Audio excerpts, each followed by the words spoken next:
سؤال بيقول ازاي اتعامل مع جروح الماضي وازاي ارجع تاني لفرحي وسلامي الداخلي. اهلا بيكم معانا في سلسله اسالني سؤال وميدانويا تيم يوجي. معاكم زينه ورعوز وميلاد.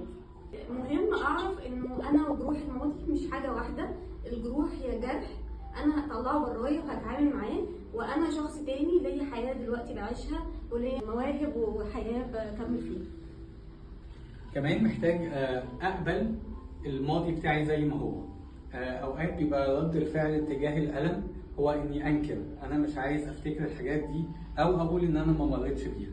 لا، انا محتاج اقبل ان انا مريت بالم، لكن النقطه الاساسيه هنا اني وانا بخوض فيه النهارده انا ناجي مش ضحيه. نفسي كمان اقول لك انه يفرق معاكي قوي لما تخرجي التعب والالم وجروح الماضي دي مع حد امين يسمعك، وفي كل مره هيسمع ده وانتي بتسمعيه وكانه نفسيتك بتهضمه وتبداي تحسي بالشفاء، وبيبدا جواكي وكأن الله كده خلق نفوسنا بتبدا تتشفي في كل مره بتفهم وبتسمع، وببدا اطمن على نفسي، بيبدا اللاوعي بتاعي يخرج الالم، وفي كل مره بيخرج وكأن بيبقى في الوعي بتاعي بعرف ازاي اقوده وانه ما ياثرش على حياتي الجايه. بشجعك تعملي ده مع حد متخصص يكون امين عليكي علشان ما يزودش جرحك. حاجه كمان محتاج اعرف ايه هي المشاعر بتاعتي بتاعت الجروح بتاعت الماضي، وابدا اميزها واعرفها واقبلها واقبل وجودها، واعرف واتعلم حبه في حبه ازاي اتعامل معاها علشان ما تبقاش هي اللي قيداني ومسيطره عليا. نفسي قوي ازود على النقطه دي انه في كل مره بتعلم ازاي اميز مشاعري واحتياجاتي وافكاري، وابدا اكبر ازاي الملاحظه اللي جوايا او الجزء الواعي اللي جوايا، بيساعدني قوي ان الذات الواعيه دي هي اللي تقودني، مش الذات اللي اختبرت الالم والجرح.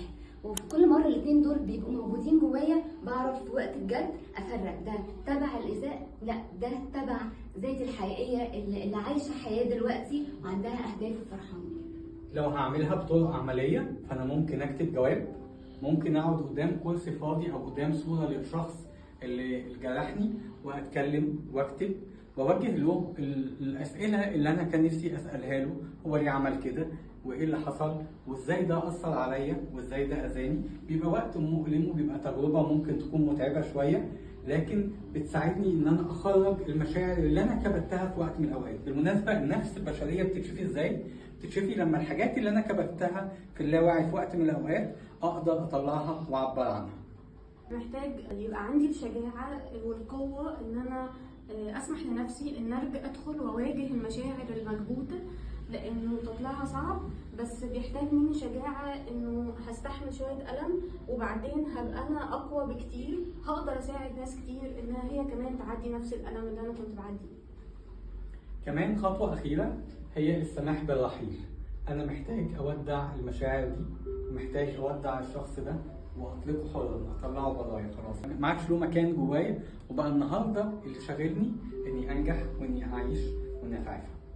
نفسي قوي يا ميلاد ازود انه الحته دي بيساعدني اني اكملها، اني في كل مره بجاوب او بخرج الاسئله اللي مش متجاوبه جوايا، بطلع الغضب من الوجع وادي اسمح لنفسي اني اتوجع في ده، ولما بخرج ده وكاني بفصل نفسي عن الاذى القديم، في كل مره بفصل نفسي عن الذنب واقول ده ذنب حقيقي ولا وهمي، واخرج ده جوايا واشوف انا مسؤوله عن ايه ومش مسؤوله عن ايه، وكانه الذنب احيان كتير هو اللي بيلزقني بالماضي. فكل مره بتعامل مع المشاعر بتاع الموقف وبخرجها وبصححها بافكارها وبعمل مكسب وخسائر واخلص كل الفكره جوايا. قد ايه ده بيخلي الماضي وكانه بيتحط جوه الارشيف بتاع ماضيه وبيترتب، فبيساعدني قوي اني انهي القصه من حياتي وابدا فصل جديد ما فيهوش الايذاء يعني. باي باي.